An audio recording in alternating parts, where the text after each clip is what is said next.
या घडीची सगळ्यात महत्त्वाची बातमी, अमळनेरमध्ये नगर परिषदेत जितेंद्र ठाकूर हे आघाडीवर असल्याचं या ठिकाणी पाहायला मिळत आहे।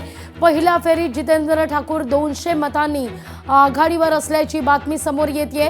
अमळनेर नगर परिषदेमध्ये ठाकूर हे गड राखणार का हे पाहणं फार महत्त्वाचं असणार आहे। अमळनेरमध्ये हातकणंगलेची बातमी, नगरपंचायतीमध्ये काँग्रेसचे 3 उमेदवार या ठिकाणी विजयी झाल्याचं कळतंय। चला, काँग्रेसनं खातं उघडलेलं आहे, नेहाल या विजयी झाल्याची बातमी आता समोर येते। बार्शी नगर परिषदेमध्ये भाजपचे 4 उमेदवार विजयी, भाजप चांगलीच आघाडी घेताना दिसते। प्रभाग क्रमांक 1 मधून कांताबाई मोहिते, संतोष पाटील विजयी झाल्याची बातमी समोर येते। दामणगाव रेल्वेमध्ये भाजपचे 6 उमेदवार विजयी, पहा भाजप एकामागून एक विजयी पदाकार होताना दिसते। नगरसेवक पदाकरता रिंगणात असलेले या ठिकाणी काहीसे पिछाडीवर 50 मतांनी पिछाडीवर भाजपच्या अर्चना अडसड ज्यावेळी खरं तर उमेदवारी अर्ज दाखल करण्याकरता गेलेल्या त्यावेळी सुद्धा बरीच चर्चा झालेली अडसड यांची।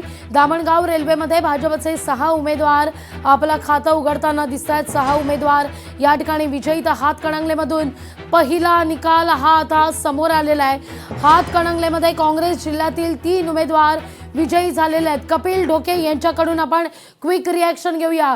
काँग्रेसनं विजयाचं खातं उघडलं असल्याचं पाहायला मिळत आहे। हातकणंगलेमधून 3 उमेदवार या ठिकाणी विजयी।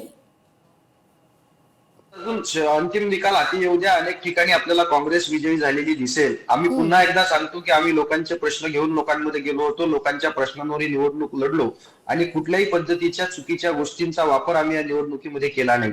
अरुण सावंत या ठिकाणी स्टुडिओमध्ये आहेत, त्यांना मला प्रामुख्याने सांगायचं आहे की ते सांगत होते की काँग्रेसच्या प्रवक्त्यांना ठरवून दिलेलं आहे, ते ठरवलेलंच बोलतात, असंच बोलतात, तसंच बोलतात। अरुण सावंत, आमचा स्पेसिफिक प्रश्न आहे की भारतीय जनता पार्टीचे प्रदेशाध्यक्ष पैसे वाटतात असा आरोप तुमच्या शिंदे सेनेचे आमदार निलेश राणे यांनी केला आणि ते पोलीस स्टेशनमध्ये रवींद्र चव्हाणांवरती गुन्हा दाखल करा असं म्हणायला त्या ठिकाणी जाऊन बसले होते। आता मला सांगा, भाजपचे लोक पैसे वाटतात हा आमचा आरोप खरा आहे की चुकीचा आहे की निलेश राणेंचा चुकीचा आहे? श्रीरामपूरचे अहिल्यानगरचे आमचे जिल्हाध्यक्ष श्रीरामपूरमध्ये सकाळी वॉक करत असताना भाजपच्या गुंडांनी त्यांना उचललं, त्यांचं अपहरण केलं। म्हणजे भाजपने या निवडणुकीमध्ये गुंडशाहीचा वापर केला।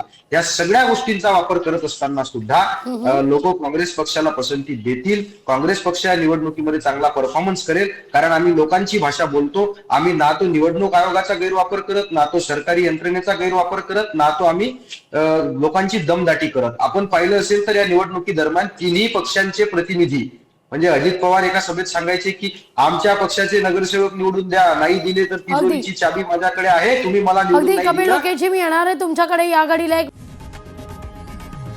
लोकशाही मराठी ऐका, पहा, जागरूक रहा।